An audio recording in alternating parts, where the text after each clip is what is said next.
அம்மா, நான் ஏற்கனவே சொன்னதேன், நீங்கள் எங்கே வேணாலும் போங்க, அது உங்கள் உரிமை. அதை வேண்டாம்னு நான் சொல்லலை. ஆனால் இந்த வீட்டில் இவ்வளவு பிரச்சனைக்கு மத்தியில் நாங்கள் ஒரு நல்ல காரியத்துக்கு ஏற்பாடு பண்ணிக்கிட்டு இருக்கோம். நீங்கள் இப்போ எல்லாரும் வெளியே போனீங்கன்னா எங்களுக்கு எதிராக ஏதாவது செய்வீங்களோன்னு சந்தேகமாக இருக்கு.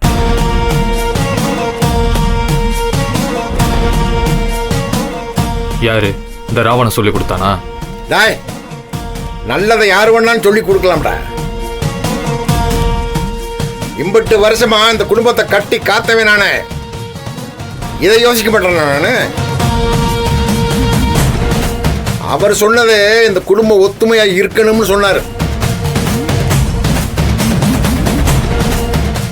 அதை விட்டு கொடுத்துறாங்க, நல்லா தானடா சொன்னாரு. அவரை சந்தேகப்படுற பத்தியா, அதுதான் உன் புத்தி. ஏமா, எனக்கு யாரும் சொல்லி கொடுக்கலாமா? நான் தான் அப்படி நினைக்கிறேன். இப்போ நீங்க எல்லாரும் வெளியே போய் பிரச்சனை இழுத்து விட போறீங்க, அப்படித்தான் எனக்கு தோணுது. எப்பா கதிரிஞானா, உங்களுக்கு நல்லது பண்றதுக்காகத்தான் நான் இவ்வளவு ஏற்பாடு பண்ணிக்கிட்டு இருக்கேன்.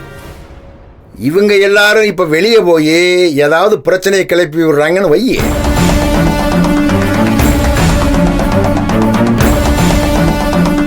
சார், நீங்க ஏன் இப்படி நினைக்கிறீங்க? ஃபங்க்ஷனுக்கு எல்லாரும் ஒண்ணா வரணும் தானே நான் சொன்னேன். தம்பி, நீங்க அப்படி சொன்னீங்க தம்பி, ஆனா எனக்கு இப்படி தோணுதே. நீங்க வயசுல சின்னவர் தம்பி, நீங்க எல்லாரும் வீட்டும் தெரிஞ்ச ஆள் தான், ஒத்துக்கிறேன். நானு உங்களுக்கெல்லாம் முன்னாடி பிறந்தவன் தம்பி. இப்ப நான் ஏன் தெரியுமா அமைதியா இருக்கேன்? நீங்க சொல்றதை ஏன் கேட்டுக்கிட்டு இருக்கேன் தெரியுமா? நீங்க என்ன சிந்திக்கிறீங்க, உங்க மனசுக்குள்ள என்ன ஓடுதுன்னு தெரிஞ்சுக்கிறதுக்கு தான்.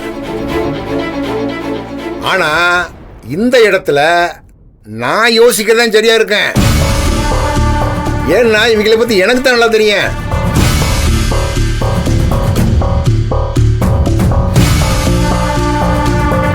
எப்படி சக்தி, நீங்க இந்த வீட்டு சொத்து வேணாம், பங்கு வேணாம், எது வேணாம்னு சொல்லிவிட்ட.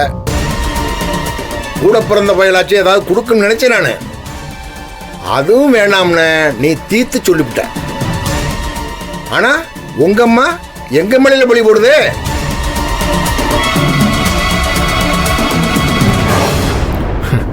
அண்ணே, நான் வேண்டான்னு சொல்றது என்னோட சுய கௌரவம், என் சுய மரியாதை.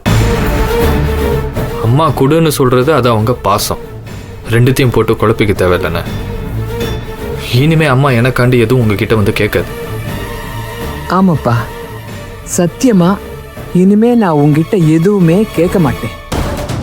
முடிஞ்சா என் மகனுக்கு நான் செஞ்சுட்டு போறேன், இல்ல அவனை பெத்ததுக்கு அவன் எனக்கு செஞ்சுட்டு போட்டோம், அதோட நிப்பாட்டிக்கிறேன்.